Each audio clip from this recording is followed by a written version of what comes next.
ዛሬ የዋህ መሆን የሰዎች መጠቀሚያ መሆን እናቆማለን። አይምሮአችንን ብርጭቆ እስኪቆርጥ ድረስ ስል እናደርገዋለን። ታማኝ ወዳጆችን ከከዳተኞች፣ እውነተኛ ወርቃማ ዕድሎችን ከፒራሚድ ማጭበርበሮችና እውነተኛ ፍቅርን ከናርሲስቲክ ማጭበርበር መለየት እንማራለን። ሕይወት በውሸት እናቶች ተሞልታለች።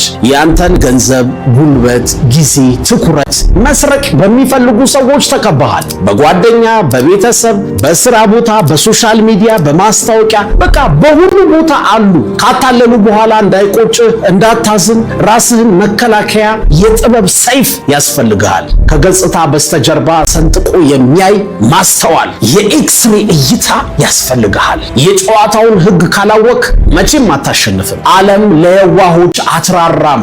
የሃይማኖት መጽሐፍት ሳይቀሩ እንደ እባብ ብልህ ሁን ይሉሃል። የአይምሮ ብልህነት ወይም አይኪው አይደለም ወሳኙ። አይኪውህ 150 ሆኖ የሪል ስቴት ስካመር ሊሸጥህ ይችላል። ማስተዋል ማለት የስሜት ህዋሳት ብልህነት ወይም ቪሰራል ኢንተለጀንስ ነው። ከድርጊት በስተጀርባ ያለውን ዓላማ የማየት ችሎታ ነው። ሰዎች ይዋሻሉ፣ በቃላት ሊቆጣጠሩ ይሞክራሉ። በንግግራቸው እሹሹ ብለው ያስተኙሃል፣ ያፈዙሃል፣ ያዘናጉሃል። ስትዘናጋ ደግሞ ራስን መከላከል አትችልም። ስለዚህ በፈለጉት መንገድ ያጠቁሃል። ስሞክ ወይም ጭስ ይለቃሉ።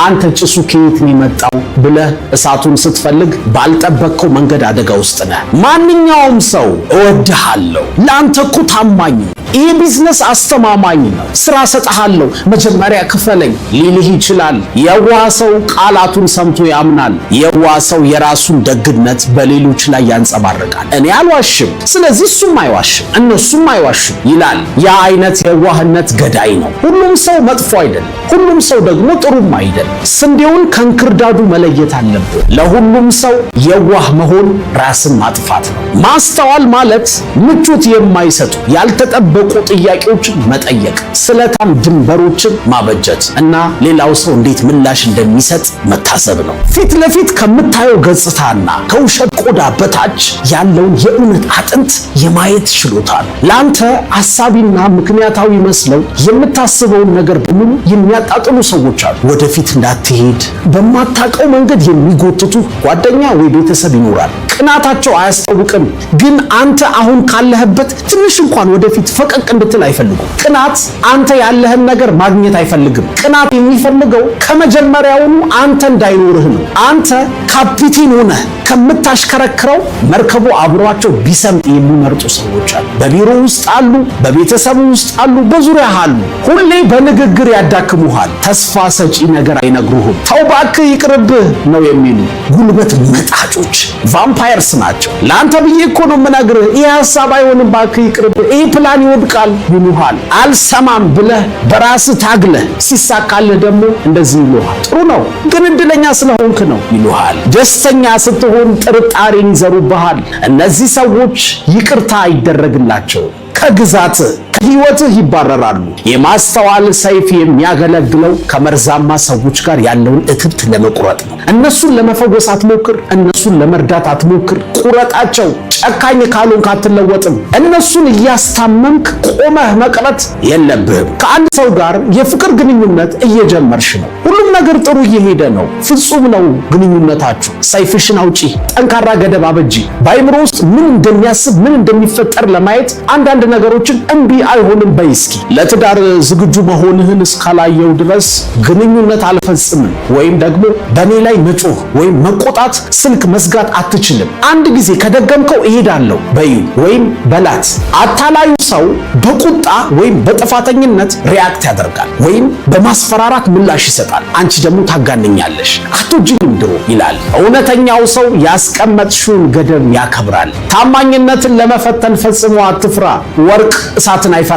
እሳት የሚፈራው ፌክ የሆነው ወይም ውሸተኛው ወርቅ ብቻ ነው። አንድ ሰው ስለፈተንከው ከተቀየመህ እንደሚወድቅ አውቆ ስለነበር ነው። አሁን መሰረቱን በመፈተን በኋላ ከሚመጣ ትልቅ መፈራረስ ትድናል። ራስህን መክበብ ያለብህ በጫና ውስጥ ጥንካሬያቸውን፣ ማንነታቸውን ስላስመሰከሩ ሰዎች ብቻ ነው። በጥሩ ጊዜ ጓደኛ ስለሆኑ አይደለም። የሆነ ድርጅት መኪና አስመጣልሃለሁ፣ ቤት እሸጥልሃለሁ፣ ይህን ያህል ፐርሰንት ቀድመህ ክፈለኝ፣ አሪፍ ስራ፣ አሪፍ ቢዝነስ አስጀምርሃለሁ፣ ይህን ያህል ብር አስቀድመህ ስጠኝ ሲልህ ከዚህ በፊት ለስንት ሰው በታማኝነት አስረክበሃል? ስንት ሰው አስደስተሃል በለው። የ1000 ሰው ብር ሰብስቦ ለ50 ሰው ብቻ ቤት ከሰጠ፣ ስራ ከሰጠ ብልጡን አንተም ቤቱን ወይም ስራ ከማይሰጣቸው ሰዎች አንዱ ትሆናለህ። ቁጥሮች አይዋሹም። ምንም ነገር ስትገዛ መጠየቅ፣ ማፋጠጥ፣ ለምን እንዲህ ሆነ፣ ለምን እንዲህ አልሆነም ማለት አለብህ። መጨቃጨቅ አትፍራ። ለፍተህ ባመጣኸው ገንዘብ ይሉኝታ አያስፈልግህም። ምን ይሉኛል አትበል። አታለውህ ብርህን ከወሰዱ በኋላ ማንም አያዝንልህም። ታዲያ ለመጠየቅ ለምን ታዝንላቸዋለህ? አፋጣቸው። ትንሽ ያጠራጠረ ነገር ካለ እምቢ በል። በቃ ወስኛለሁ እገዛዋለሁ ደግሞ ካልክ ወዲያው አትክፈል። ነገ እመጣለሁ በልና ውጣ።